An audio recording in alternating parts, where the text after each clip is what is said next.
Throughout this part of our finance course, we have learned about the role, goals, and activities of financial management.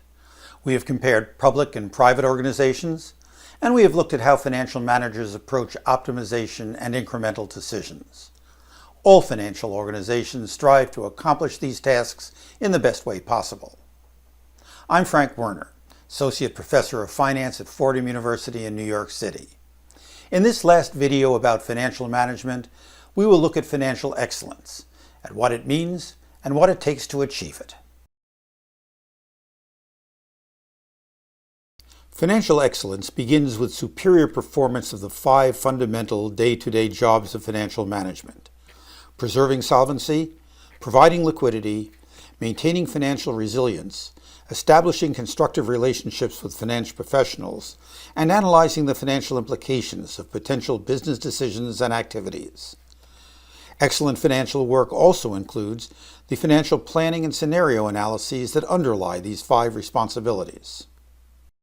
But there is more to financial excellence than just doing the basics.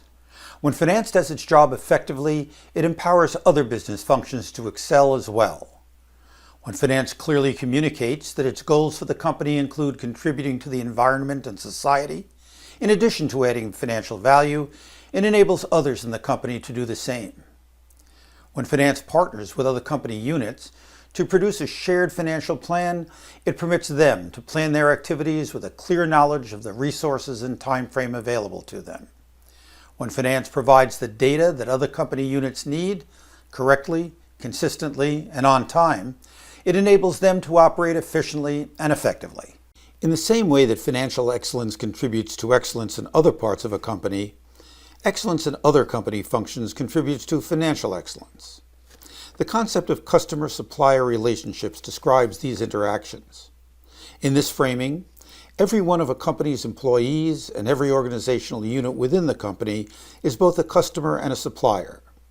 They are a customer in that they receive inputs from others, and they are a supplier in that they provide their outputs to others. And, as a supplier, it is the goal of every member of the finance unit, just like every other member of the company, to exceed customer expectations. An example is the group within the company's finance organization that prepares and sends out invoices to external customers. This group is a customer of the company's sales force in that it receives information about what products and services the company sold, to whom they were sold, when they were sold, and at what prices. It is a supplier to the company's external customers who receive the invoices. To prepare correct, clear, and timely invoices, it needs complete and accurate information about sales. And when it prepares correct, clear, and timely invoices, it maximizes the probability that the company will be paid in full and on time.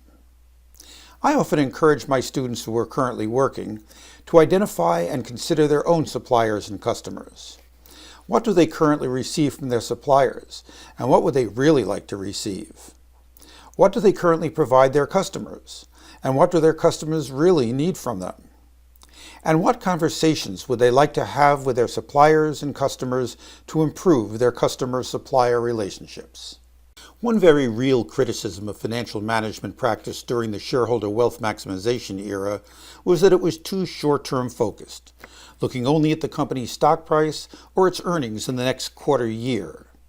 Too often, company executives would sacrifice long-term financial success for short-term performance. For many companies, this is still true. However, this is changing. On his first day as CEO of the global consumer goods company Unilever in 2009, Paul Polman announced that the company would focus on the long term and would no longer issue quarterly financial reports or earnings guidance for market analysts. He told the company's shareholders to invest elsewhere if they didn't buy into this long-term value creation model, which is equitable, which is shared, which is sustainable. When asked about his reasoning, Polman said, "I don't think our fiduciary duty is to put shareholders first. I say the opposite. What we firmly believe is that if we focus our company on improving the lives of the world's citizens and come up with genuine, sustainable solutions, we are more in sync with consumers and society, and ultimately this will result in good shareholder returns." So, financial excellence means that the needs of all stakeholders are met. Employees and suppliers are paid correctly and on time, every time. Managers get the information and analyses they need when they need it. Lenders receive interest and principal payments when specified in the loan agreement, and so on. What this means is that there is no one single measure of financial excellence. In a sense, excellence is in the eye of the beholder. Many companies identify key performance indicators, or KPIs, measures of how they are doing in meeting and exceeding their most important objectives. By making the objectives and their performance against them visible, they encourage company members to improve and excel. As financial management continues to evolve, our understanding of what financial excellence means and how to measure it is evolving as well, and will continue to evolve. Recall the graphic developed by Bill Reed of the consulting firm Regenesis that appeared in our third video.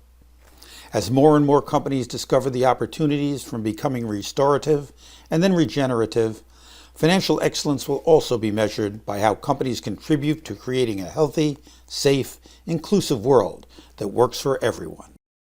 Excellent financial management alone cannot result in the company achieving its goal of creating long-term financial value while contributing to the environment and society.